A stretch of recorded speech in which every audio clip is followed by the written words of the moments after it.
Sally Irwin, and I'm the founder of the Freedom Hub. And the Freedom Hub is a survivor school for people who have experienced human trafficking within Australian borders. And it's also a business for purpose to help fund that survivor school. Well, the Survivor School is a place where we help people rebuild their lives. They've been found by the Federal Police or by the Red Cross or by a government organisation, and they've been sold into slavery or been forced into human trafficking within Australia. Once they've been settled down by them, they've got a caseworker, they've got their Medicare, they've got all that sorted, then they have to wait sometimes 4 or 5 years for a court case. So I soon realised that there was this big gap, that there was this need for these women to actually, and men now actually, there's a need for them to be able to have some hope. What are they going to do while they're hanging around for 4 or 5 years for their court case?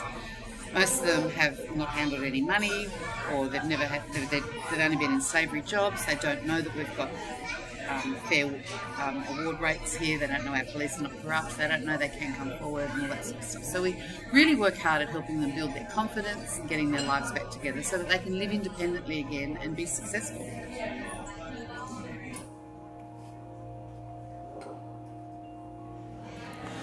Well, I'm with Sally Irwin at the Freedom Hub Cafe in Waterloo in Sydney. Sally, the extraordinary idea that one human being could own, trade, mistreat another human being as a good or a chattel, not as a human being, is abhorrent to us all. Yeah. It's astonishing to think that at the time that Australia was settled, the biggest empire the world had ever seen, the British Empire and America, was perfectly legal to keep slaves. Yeah. It was finally abolished in England in 1833, long after Australia was settled, and massive compensation was paid not to the slaves, but to the slave owners. But of course the world has changed, and we assumed that that was the end of slavery. Yeah. Was it the end of slavery? No, not at all. And that's the discovery that people have to make. I mean, I didn't have a clue either until I went to live in Europe, in Berlin, and found out that it was happening so much over there. That's where my passion, that's where it caught my heart, I guess. I found out that there were women that had no voice. They couldn't do anything about the position that they were in. They had no hope of getting out. And if you'd like, I can share you with a story, just one story from over there that really impacted me, and I think it's fueled what I'm doing here. So I think it's important I tell you about it. But the women that I was volunteering in a soup kitchen where they could come in and just grab a coffee or whatever and go back out. There was one particular lady there, and she was from Bulgaria, and her husband had sold her to a trafficker so that she could fund his alcohol problem. And if she earned enough money a year, she'd be allowed home to see her children. So her whole life came about selling herself so that she could just keep her husband's promise that she'd see her children. And you know, that really upset me because she was controlled by a man. She was told how often she had to service other men a day, and she just never seemed to be able to earn enough money to see her children. And no matter what I did, even as a diplomat's wife, which is why we were posted there as a defence attaché position, even with the influence that we had, as a foreigner I couldn't do anything. And I couldn't even speak to her very well because she was from Bulgaria and I was from Australia, and German, a little bit of each, managed to get us by. But I even bought her cleaning equipment and things to try and help her become a cleaner. We just couldn't, she could never earn enough money. And she was trapped. So she had absolutely no hope for her future. But what that story and many others over 4 years did inside me was well up this whole, for the rest of my life, I will never go back to corporate world. For the rest of my life, I'm going to be a voice for these women because this is just wrong. The shock for me was then coming home to Australia and finding out that it was happening here. It's astonishing. Yeah. So it was legal once and people defended it in the parliaments and in the media and in arguments and so forth. They defended it. It was a vital part of our economy, part of the natural order. And of course it was the great drive by the abolitionists, the Christians, led by William Wilberforce, that saw to an end to it. That made it illegal in the West, and gradually other countries, some of them quite recently. It was well into the 60s before Saudi Arabia, for example, made slavery illegal, but we thought we'd got there. Yeah. Now we find we're not.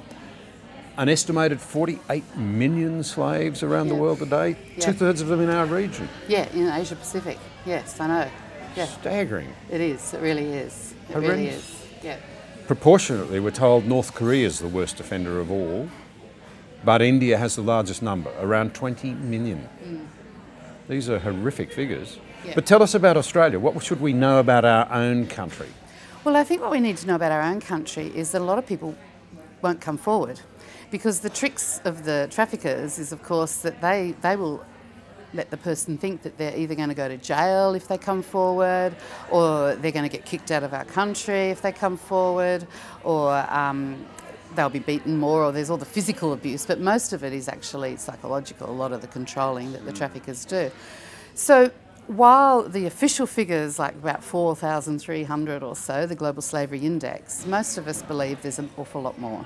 A lot Yeah. more than that. Worse even than we're told. Oh, absolutely, absolutely. I mean, you just have to get a hospitality magazine every month. Hospitality magazine will, every month, will be telling stories of people that have been under. The Fair Work Ombudsman has found people that are not paid or been paid very low.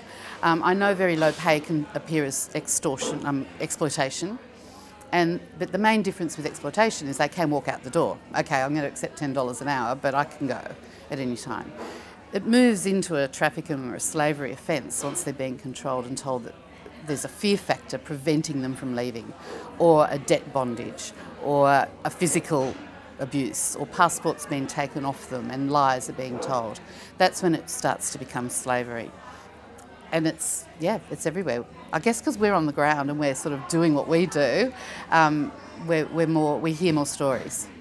Give us someone's story, obviously totally and absolutely anonymously, Yeah. but give us a feel for a Yeah. tragic case of a human being that you've been working with now or in the past, Yep. so we know how it Yep. might have worked, Well, there's quite or a few. how it does work.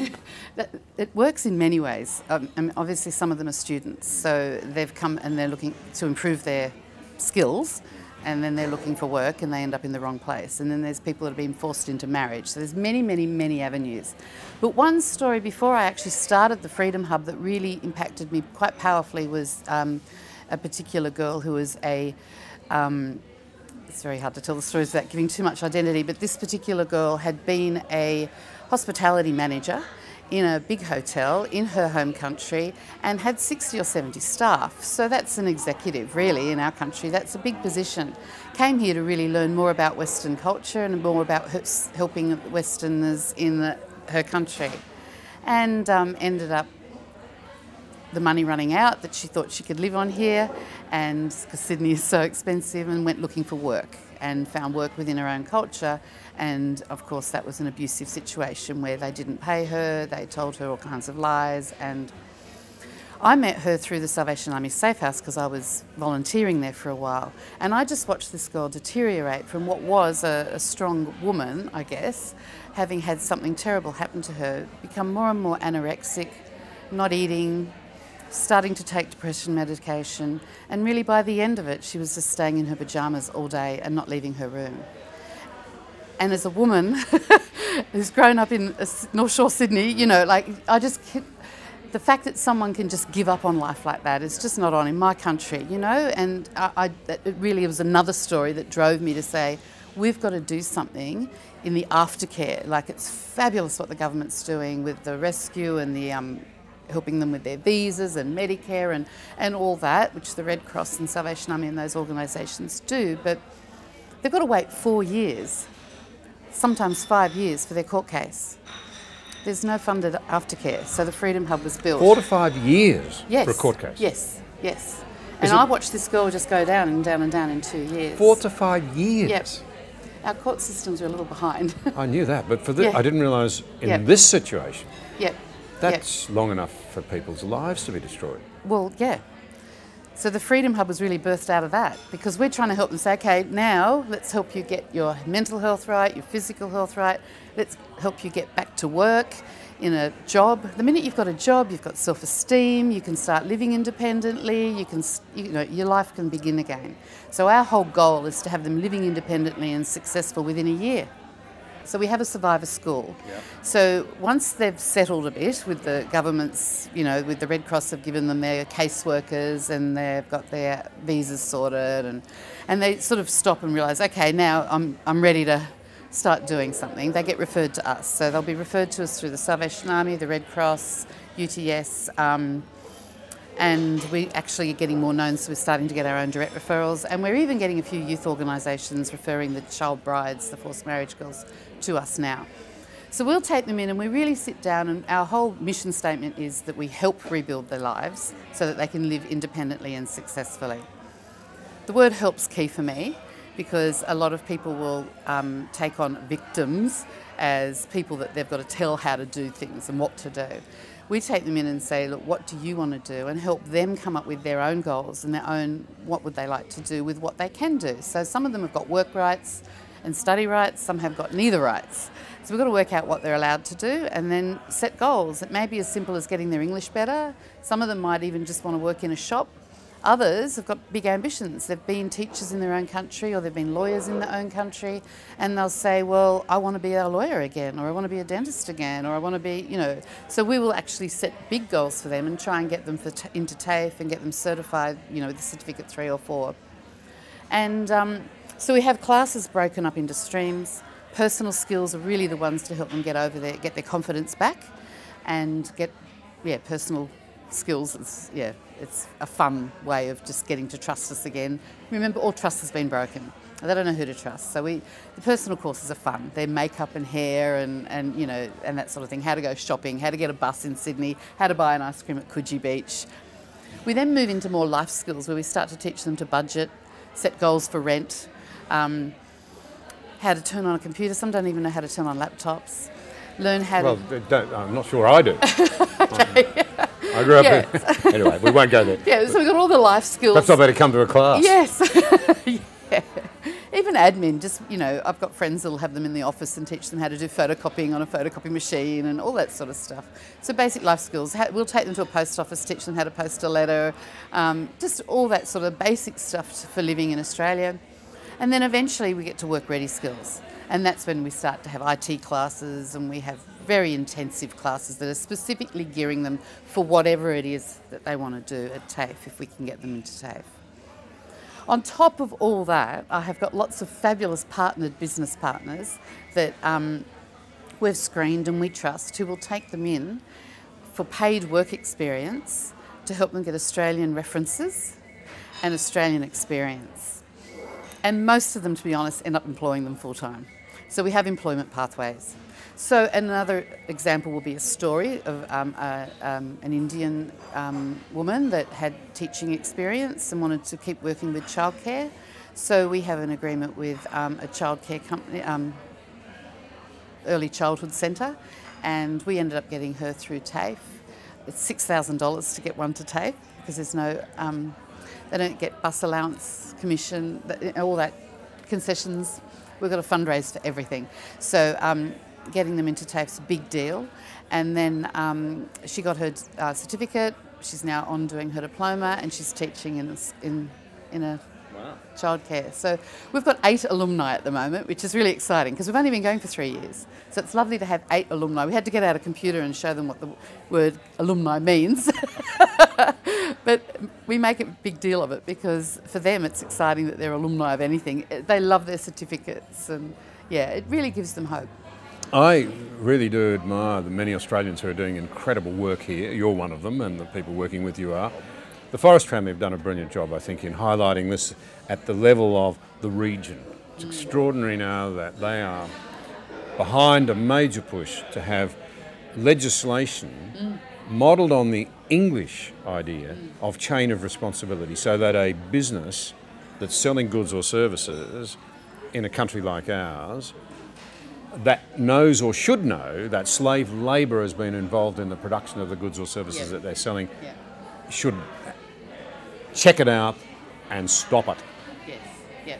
I think we'd all agree we want to do that, and we want to support businesses that do that. I see here that you're advertising here that your products come from reliable supply chains where there's been no slave labour, where people haven't been abused. Yep. I don't think you could ever say none. Like, I don't think everybody... it's very hard to source 100%, Yeah. but we've made every attempt we can to make sure that every product here has been sourced ethically. So that was another thing. Probably about three years after starting the Survivor School, I realised that you just can't keep fundraising. So I decided to set up a business, and we run a lot of events here, weddings, bar mitzvahs, 21sts, as well as the cafe. But in doing that, of course, I can't be fueling the slavery problem overseas. So I've had to learn how to actually partner with people. So you won't find a lot of the brands, the popular brands that you'll find in other cafes here, because I've deliberately selected partners who are not just suppliers that say, I'm making an order now and just drop it off. They've partnered with me in the vision to try and end slavery and help this concept work, that we're actually making enough money to fund our school. So they will give me a good price, which is great, but it's a win-win because I also work with them to promote them as an ethical company. But what the partnership continues in that they will be people that will help take in my women and some of our men for work experience and often end up employing them. So they're actually part of it. And then the difference is amazing in that company when they've got someone in that company that has broken through what they've been through and are working with them. They're really partnering with what we're doing. What can Australians now, being aware of what you've just told us, how can they help? Be aware of all the different apps that are available, like the Good On You app for ethical shopping. It can tell you which shops are good or bad. And then there's all the various Baptist World Aid have done an ethical shopping guide for clothing, and for there's the Chocolate Good Guide Stop the Traffic have done. So there's lots of guides and things online that can really help people think. And I think the thing is, it's a bit like going on a diet. You've got to prepare. So don't just go shopping. You know, actually think about where am I going to shop and where am I going to purchase things from, and look for it. And the key areas to really look for it is coffee, tea, obviously fashion, even fishing. The fishing industry now is getting big one. and we some know from chicken throughout Asia. Yep. So think those products. Prepare ahead. Do your research beforehand and try and buy the products that you know have been graded. Sally Irwin, thank you very much indeed. No problem. I salute you, and I'm sure everyone who knows what you're doing salutes you too. Thank you. It's been great.